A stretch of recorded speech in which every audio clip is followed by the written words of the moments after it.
The big thing with Bowe, he the first person I realized that I didn't do what my mama told me to do. Okay. So my mama told me, she said, don't become friends with nobody you're going to have to compete.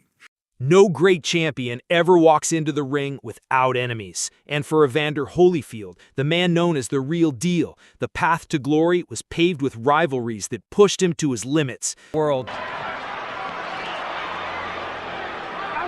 Oh, and some nasty stuff in there. There needs to be a bite almost. Holyfield wasn't just a fighter. He was a warrior molded by discipline, faith, and a refusal to back down from anyone. But some opponents weren't just names on a fight card, they were personal. In boxing, hatred doesn't always mean screaming at press conferences or... Holyfield should knock him out within 2 rounds, maybe 1. But if I fought him, I would kill him. One thing you gotta understand, you ain't no fear in me. I'ma like this. I'ma have a good time in this fight. We're in the hurt business. Yeah, I want to hurt him. He knows what he's gonna get. He's good. He's a great fighter and all that, but you out of your league. Throwing punches at weigh-ins. Sometimes it's born out of deep respect mixed with grudges, out of pain, controversy, and battles that leave scars long after the gloves come off. Today, we count down the top 6 boxers Evander Holyfield hated the most. And trust me, these aren't just fights. They're stories of betrayal, blood, and redemption. Number 1. Mike Tyson. When you think of Holyfield's most intense rivalries, Mike Tyson is the first name that comes to mind. This wasn't just boxing. This was a collision of 2 opposite worlds. Holyfield was the disciplined tactician, built on patience and precision, while Tyson was the predator who wanted to end fights in seconds. Long before they met, Tyson was the terror of the heavyweight division, dismantling opponents with frightening speed. Holyfield, climbing up from cruiserweight, was doubted by many who thought he couldn't handle Tyson's power. But the whispers only fueled his determination. November 9th, 1996, the night that changed everything. Tyson stormed out swinging, but Holyfield's chin, heart, and strategy held strong. He absorbed the early bombs, then started punishing Tyson with sharp counters, relentless body shots, and inside work that sapped Tyson's strength. By the 11th round, Tyson was worn down, and Holyfield's flurry forced the referee to stop it. The boxing world was stunned. Holyfield hadn't just beaten Tyson, he had broken the myth. But 1997 brought the infamous rematch. Holyfield's plan was working again, frustrating Tyson. And then, the bite. Not once, but twice Tyson sank his teeth into Holyfield's ear, a shocking act that ended the fight in chaos. Holyfield kept the win, but the incident etched their rivalry into sports history. Years later, they shook hands and even appeared publicly. But in the heat of those years, Tyson was more than a rival. He was a test of Holyfield's discipline over rage, honor over disgrace. Number 2. Riddick Bowe.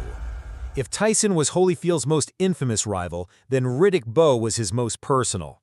These 2 men weren't just fighting for belts, they were fighting for pride, legacy, and the right to be called the best heavyweight of their era. Their first battle in 1992 is remembered as one of the greatest heavyweight fights of all time. Holyfield entered as the undefeated champion, but Bowe, younger and bigger, came to make a statement. For 12 brutal rounds, they traded bombs in a war of wills. The 10th round was pure madness, both men staggering, both refusing to fall. In the end, Bowe's size and power earned him the unanimous decision and handed Holyfield his first professional loss. But Holyfield's heart couldn't accept defeat. In the 1993 rematch, he adjusted, using his speed, angles, and relentless combinations to outwork Bowe over 12 rounds, regaining his titles. The rivalry turned ugly outside the ring, too. Heated exchanges, trash talk, and the infamous Fan Man incident during their 3rd fight in 1995, when a parachutist crashed into the ring mid-battle. That final crash was as brutal as the first, but Bowe stopped Holyfield in the 8th after a punishing right hand. Holyfield left the rivalry with 1 win and 2 losses, but the hatred during those years was real. Each man brought out the absolute best and worst in the other. Number 3. Lennox Lewis. For Holyfield, facing Lennox Lewis was more than just a unification fight. It was about proving he could conquer the new generation.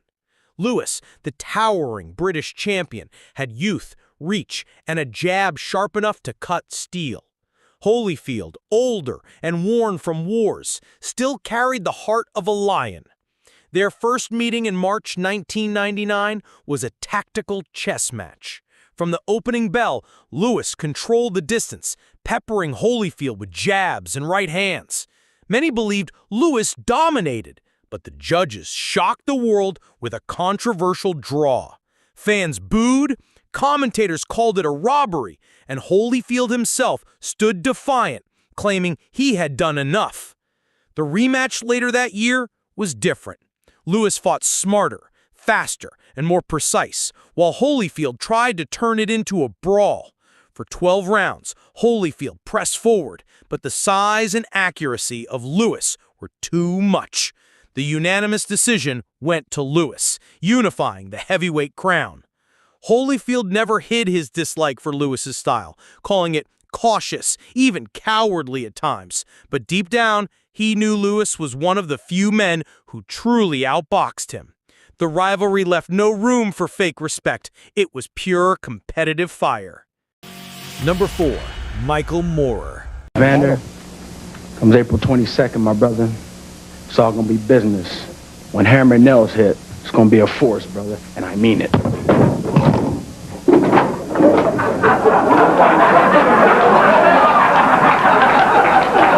Michael Moorer was the man who took something from Holyfield that no one expected him to lose. In 1994, Moorer, younger, slicker, and a southpaw, stepped into the ring against Holyfield for the WBA and IBF titles. Holyfield started strong, even knocking Moorer down in the second round. But as the fight went on, Moorer's jab and movement frustrated Holyfield, piling up points on the scorecards. After 12 rounds, Moorer won majority decision, leaving Holyfield stunned. To make matters worse, shortly after the fight, Holyfield was diagnosed with a serious heart condition, leading many to believe his career was over. Moorer had not only beaten him, he had ended the legend. But Holyfield wasn't done. 3 years later, in 1997, he returned with vengeance.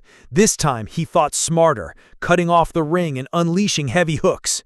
In the 8th round, Moorer tasted Holyfield's power again and again until the referee stopped the fight.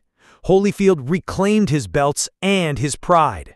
The rivalry was fueled by the sense that Moorer had robbed him of his prime, something Holyfield never forgot.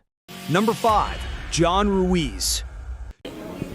John the Quietman Ruiz, 2-time heavyweight champion and first Latino ever to ever win the heavyweight division. And I'm here at the Hard Rock. John Ruiz wasn't the most feared puncher Holyfield ever faced, but he was one of the most frustrating. In 2000, they fought for the vacant WBA heavyweight title. Holyfield, at 37, was seen as the favorite, but Ruiz's awkward style and constant clinching turned the fight into a nightmare. Holyfield eked out a controversial decision in the first fight, leaving Ruiz furious. The rematch was worse for Holyfield. Ruiz fought aggressively, landing a hard right hand that dropped Holyfield in the 11th round. Ruiz won the decision and became the first Latino heavyweight champion in history. They fought a third time in 2001, ending in a draw, but the animosity never faded. Holyfield disliked Ruiz's style, believing he relied on holding rather than fighting. Ruiz, in turn, accused Holyfield of getting gift decisions. This was a rivalry built on irritation, controversy, and mutual disrespect. Number 6, Chris Bird. Now you've heard George Foreman and Larry Merchant, and I'll chime in with them, saying none of us will be surprised if the official scorecards are something considerably closer than Harold Letterman's one matchup for an aging Holyfield, a fast, slick, defensive southpaw who could make even the most aggressive fighters look slow. In 2002, they fought for the IBF heavyweight title.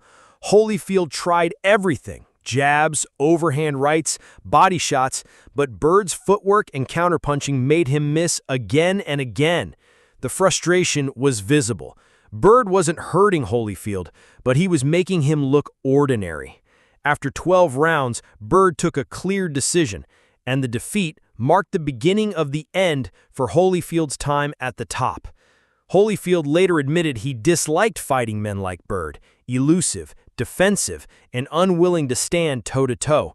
For a warrior like Holyfield, that kind of fight felt like an insult to the spirit of boxing.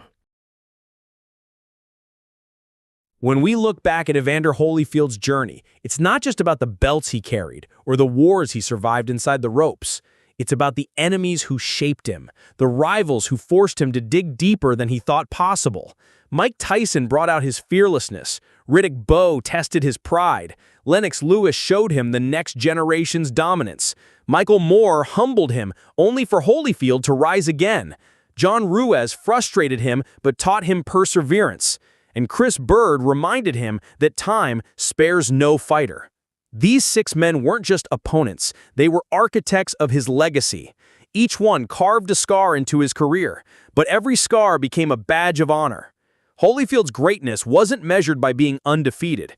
It was measured by standing tall after defeat, by coming back when the world counted him out, and by never giving in to doubt, fear, or age.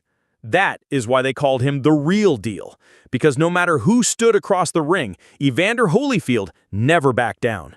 He didn't run from challenges, he embraced them. He didn't quit when his body said no, he fought on with his heart. And that's why his name lives forever among the immortals of boxing. So when you think of hatred in boxing, understand that for champions like Holyfield, hatred was never about bitterness. It was fuel. It was fire. It was the force that turned battles into legends and rivals into stepping stones of history. And maybe, just maybe, that's the greatest lesson of Evander Holyfield's career. Greatness isn't built by avoiding the storm, it's built by walking straight into it and coming out stronger. Thank you for watching. Subscribe for more legendary boxing stories and motivation.